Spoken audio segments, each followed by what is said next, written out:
ഈ പുസ്തകം പ്രകാശനത്തിനായി ഇവിടെ എത്തിയിട്ടുള്ള കേരളത്തിന്റെ പൊതുമരാമത്ത് ടൂറിസം വകുപ്പ് മന്ത്രി ഏറ്റവും പ്രിയപ്പെട്ട മുഹമ്മദ് റിയാസ്, പുസ്തകം പരിചയപ്പെടുത്തുന്ന മുതിർന്ന മാധ്യമപ്രവർത്തകൻ പ്രദീപ് ചന്ദ്രൻ ചേട്ടൻ, KSFയുടെ ചെയർമാൻ K. വരദരാജൻ സർ, പുസ്തകം ഏറ്റുവാങ്ങുന്ന SR രവിബാബു, ജില്ലാ പഞ്ചായത്ത് അംഗം PKD, മുൻ മേയർ ഡെപ്യൂട്ടി V. രാജേന്ദ്രബാബു.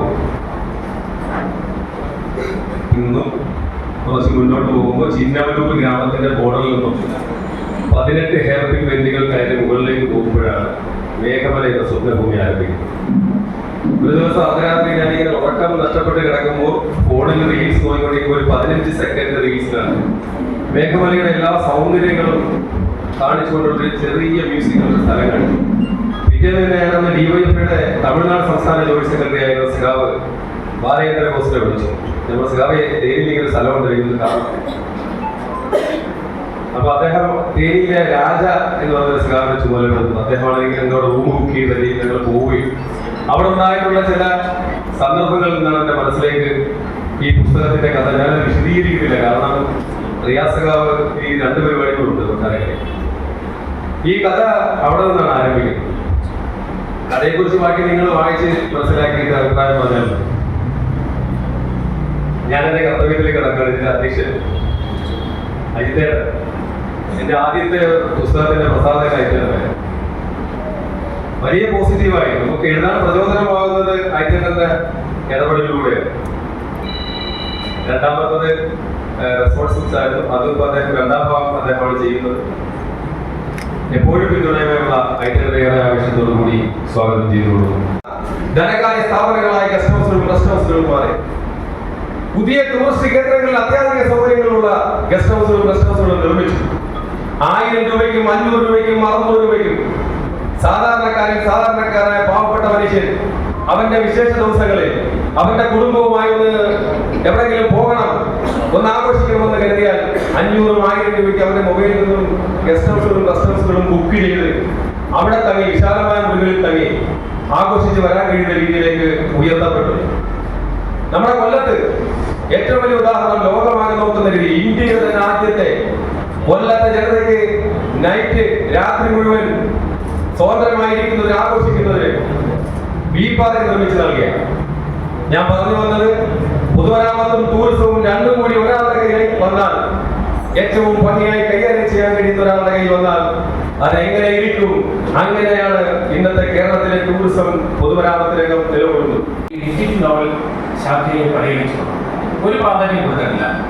അതിന്റെ ചരിത്രം പറയുമ്പോൾ അപ്പൊ നമ്മളെയും ബിസിനസ്സൊക്കെ എഴുതിയ കാര്യക്ഷമതയും ഒക്കെ പരാമർശിക്കുന്നുണ്ട് നമ്മൾ ഒഴിച്ചാൽ യാതൊരു പ്രാധാന്യം കൊടുക്കാത്ത ഒരു സാഹിത്യ മേഖലയാണ് ഡിജിറ്റൽ നോവലിന്റെ മേഖല. പക്ഷേ 5 വർഷം മുമ്പ് ലാഡോ ജോസ് ഹൈഡ്രേഞ്ചിയ എന്ന് പറഞ്ഞൊരു നോവൽ എഴുതി. അതൊരു ഡിജിറ്റൽ നോവലായിരുന്നു. ആ നോവലിന്റെ വരവോടുകൂടി മലയാളത്തിൽ ഡിജിറ്റൽ നോവലുകൾക്ക് വലിയ പ്രാധാന്യം കിട്ടുകയും മലയാളത്തിൽ ഇന്ന് ചെറുപ്പക്കാരായ അനവധി പേരാണ് ഡിജിറ്റൽ നോവലുകൾ എഴുതുന്നത്. ആ നോവലുകൾക്ക് മലയാള വായനക്കാർ വലിയ പരിഗണന കൊടുക്കുന്നുണ്ട്. ആ മേഖലയിലേക്കാണ് നമ്മുടെ പ്രിയപ്പെട്ട PK സുധീർ മേഘമല എന്ന നോവലുമായി വന്നിരിക്കുന്നത്. ആ നോവൽ നമുക്ക് തീർച്ചയായിട്ടും ഒറ്റയിരിപ്പിൽ വായിക്കാൻ കഴിയും. അത് ആദ്യത്തെ അധ്യായത്തിന്റെ ആദ്യത്തെ വരി മുതൽ അവസാനത്തെ അധ്യായത്തിന്റെ അവസാനത്തെ വരി വരെ നമ്മൾ ഒറ്റയിരിപ്പിൽ വായിച്ചു തീർക്കുകയും ചെയ്യും. ഈ നോവൽ എഴുതിയ PK സുധീറിന് സൈദോസിന്റെ എല്ലാവിധ സന്തോഷവും അറിയിച്ചുകൊണ്ട്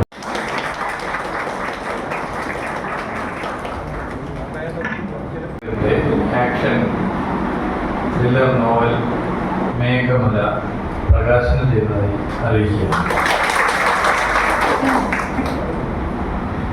വളരെ സന്തോഷമുള്ള ഒരു ഒത്തുചേരലാണ്.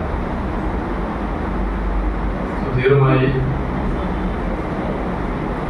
ദീർഘകാലത്തെ വ്യക്തിപരമായ ബന്ധമുണ്ട്. യുവജന സംഘടനാ പ്രവർത്തനം നൽകുന്ന വലിയ സമ്പത്തുകളിലൊന്ന് നാടിൻ്റെ മുക്കിലും മൂലയിലും ഇത്തരം വ്യക്തിപരമായ ബന്ധങ്ങളുള്ള മനുഷ്യരുണ്ടാകുന്നതാണ്. നമ്മളെവിടെ യാത്ര പോകുമ്പോഴും ഒരു പ്രദേശത്തെത്തിയാൽ ആ പ്രദേശത്തുകൂടെ കടന്നു പോകുമ്പോഴും നമുക്ക് ഓർക്കാനുള്ള കുറേ മനുഷ്യർ ആ പ്രദേശത്തുണ്ടാകും. ഞാൻ ശീലിച്ചത് അത്തരം യാത്രകളിൽ അവരെ പെട്ടെന്ന് ഫോണിൽ അവിടെ നിന്ന് കൂടെ വിളിക്കുക എന്നുള്ളതാണ്.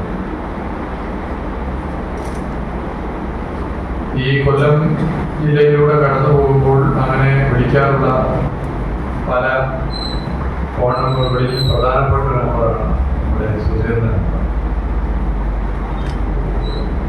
കൊല്ലം പട്ടണത്തിൽ യുവജന സംഘടനാ പ്രവർത്തകനായും പുരോഗമന ആശയങ്ങൾ പ്രചരിപ്പിക്കുന്ന ഒരു സാമൂഹിക പ്രവർത്തകനായി സുധീർ നടത്തുന്ന ഇടപെടൽ ഞാനിവിടെ പ്രത്യേകം പറയണം എന്ന് ആഗ്രഹിക്കുന്നു. നിങ്ങൾക്കൊക്കെ അറിയാവുന്ന ആ സുധീറിന്റെ 3ാമത്തെ പുസ്തകമാണ് ഇവിടെ പ്രകാശനം ചെയ്തത്. സാധാരണ ഇത്തരം പുസ്തകങ്ങൾ എഴുതുന്നവരിൽ വലിയൊരു ശതമാനം സജീവമായ സാമൂഹിക പ്രവർത്തന രംഗത്ത് ചടുലമായി ഇടപെടുന്ന ആളുകളായിക്കൊള്ളണമെന്നില്ല. അങ്ങനെയുള്ളവരുണ്ട്, ഇല്ലാത്തവരുണ്ട്. എന്നാൽ വലിയൊരു ശതമാനം അവരുടേതായ ഒരു രീതിയിൽ സാമൂഹിക പ്രവർത്തന രംഗത്ത് നിൽക്കുന്നു.